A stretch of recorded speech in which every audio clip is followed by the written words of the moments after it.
حضور صوفی باصفا میں ناز ادیب و خطیب ہمارے دلوں کی دھڑکن وقار اہل سنت زینت اہل سنت فخر اہل سنت جنہوں نے ایسی ضرب حیدری لگائی کہ بظاہر القادری جیسے ہاتھ لگا لگا دیکھ رہے ہیں، ان کے چیلے چمچے جو ہیں وہ بھی ہاتھ لگا لگا دیکھ رہے ہیں کہ کہاں کہاں چوٹیں لگی ہیں۔ اگر میں ظاہر کروں تو پھر بات بڑی لمبی ہو جائے گی۔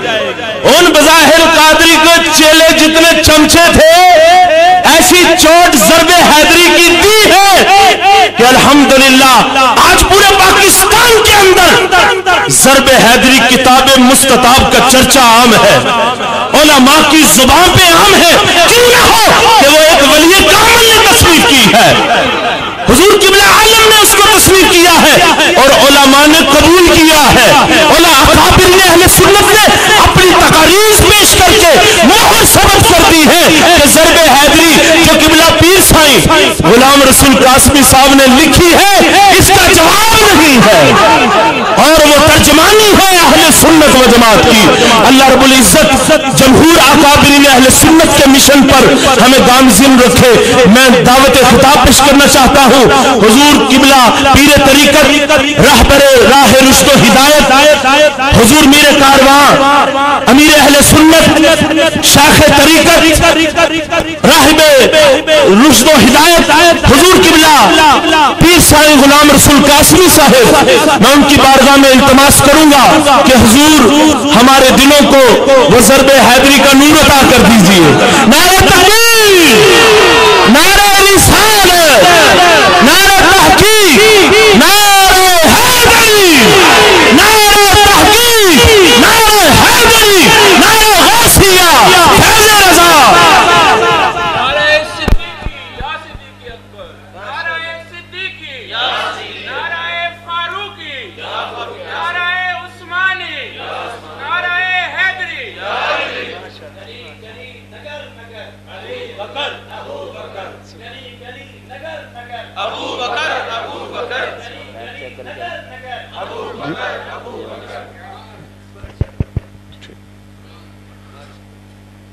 بس یہی کافی اسی میں بولنا۔ بسم اللہ الرحمن الرحیم، الحمدللہ رب العالمین، والصلاة والسلام علی سید الانبیاء والمرسلین وعلی آلہ واصحابہ اجمعین، اما بعد فاعوذ باللہ من الشیطان الرجیم، بسم اللہ الرحمن الرحیم، محمد الرسول اللہ والذین معہ اشداء علی الکفار رحماء بینہم، صدق اللہ مولانا العظیم۔ ان اللہ وملائکتہ یصلون علی النبی یا ایہا الذین آمنوا صلوا علیہ وسلموا تسلیما۔ درود پاک پڑھیں۔ اللہم صلی علی سیدنا محمد وعلی آل سیدنا و مولانا محمد مبارک وسلم۔ الصلاۃ والسلام علیک یا سیدی یا رسول اللہ وعلی آلک و اصحابک یا سیدی یا حبیب اللہ۔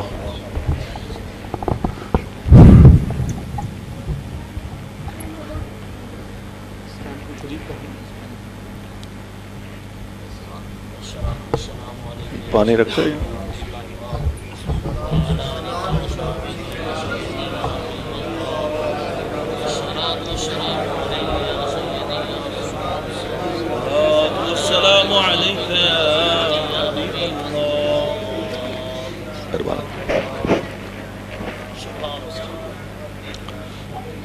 صدر محفل